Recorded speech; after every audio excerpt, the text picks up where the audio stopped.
All right, let's dive into one of the wildest topics in all of physics, quantum entanglement. But here's the thing, we're not going to treat it like some far-off abstract idea. Nope, we're going to look at this through the eyes of an engineer. We're talking about a real, tangible resource that people are building, managing, and deploying today. So let's get into it.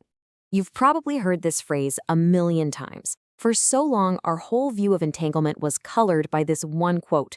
Einstein called it spooky action at a distance. And, he wasn't being complimentary. He was skeptical, because it just seemed to break all the rules we thought we knew. And for decades, that's what it was, a weird philosophical puzzle to argue about. But wow, has that story changed. What was once a paradox for physicists to debate is now literally a resource for engineers to manufacture. I mean, today, the question isn't if entanglement is real. The questions are, how much of it can we produce per second? How reliably can we get it down a fiber optic cable? How pure can we make it? The spookiness has been tamed. It's been turned into a tool. Okay, so if we're going to build with this new tool, we've got to understand what makes it tick. From an engineering standpoint, it really all boils down to two absolutely game-changing features. First up, non-locality. This just means that two entangled particles are connected in a way that is provably stronger than any normal classical connection could ever be. And that word proven, that's the key here. This isn't just a hunch. It's a mathematically certified feature. It's a guarantee that your system can do things no classical system ever could. So how do you certify it? With this.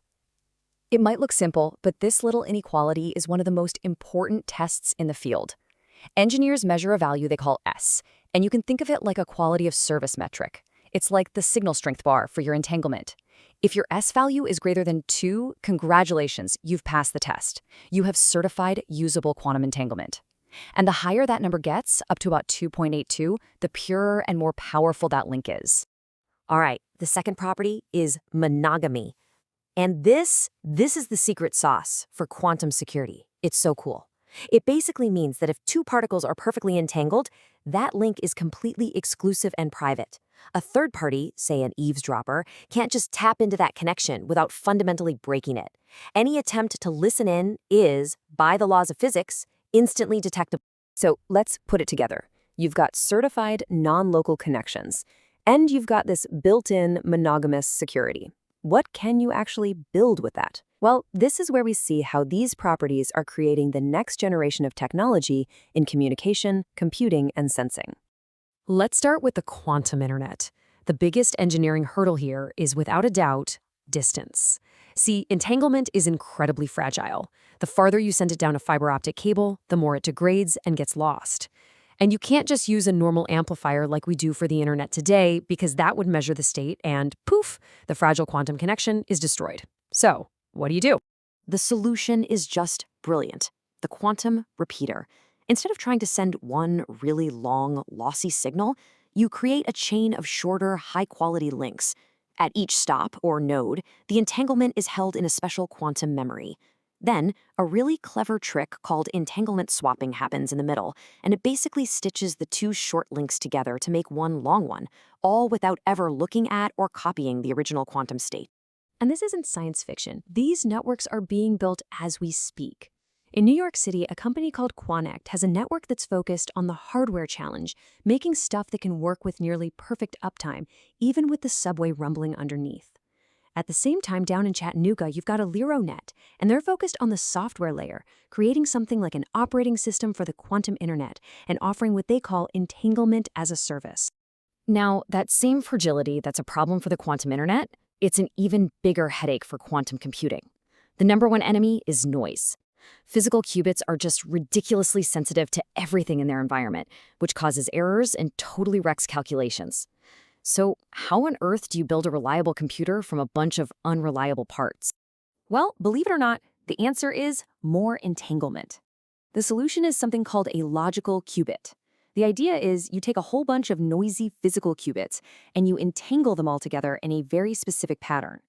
This creates a single, much more robust, error-corrected qubit that can shrug off the noise. And in a massive breakthrough in 2024, researchers actually entangled 2 of these logical qubits and actively protected that connection from errors in real time. It's a huge step forward. Okay, last but not least, let's talk about quantum sensing. By entangling particles, we can build sensors that just shatter the classical limits of precision, a barrier called the standard quantum limit. This lets us measure our world in ways that not long ago we thought were literally physically impossible. The most jaw-dropping example of this has to be LIGO, the observatory that hunts for gravitational waves. For their latest run, engineers did something incredible. They created an exotic entangled state called squeezed light and injected it into their detectors. The results? A staggering 65% increase in the volume of the universe that LIGO can see. They can hear more black holes colliding farther away, all thanks to entanglement. And if you thought that was wild, get this. Researchers at JILA and NIST have used entanglement to build atomic clocks that are so mind-bogglingly precise, they can measure the effects of relativity, time actually running slower because of gravity, from a height difference of just 1 single millimeter. That's a level of precision that is opening up entirely new ways of studying our planet and the universe. So, as you can imagine, all of this incredible science is driving a real-world economy. We are way past the lab experiment phase now. We are talking about building an entirely new industrial sector from the ground up. And this is a serious market. The projections show that by 2034, the market for these quantum technologies is going to hit nearly $4.6 billion. And entanglement-based networking and computing, they're the ones leading the charge. And you can see the whole ecosystem starting to take shape.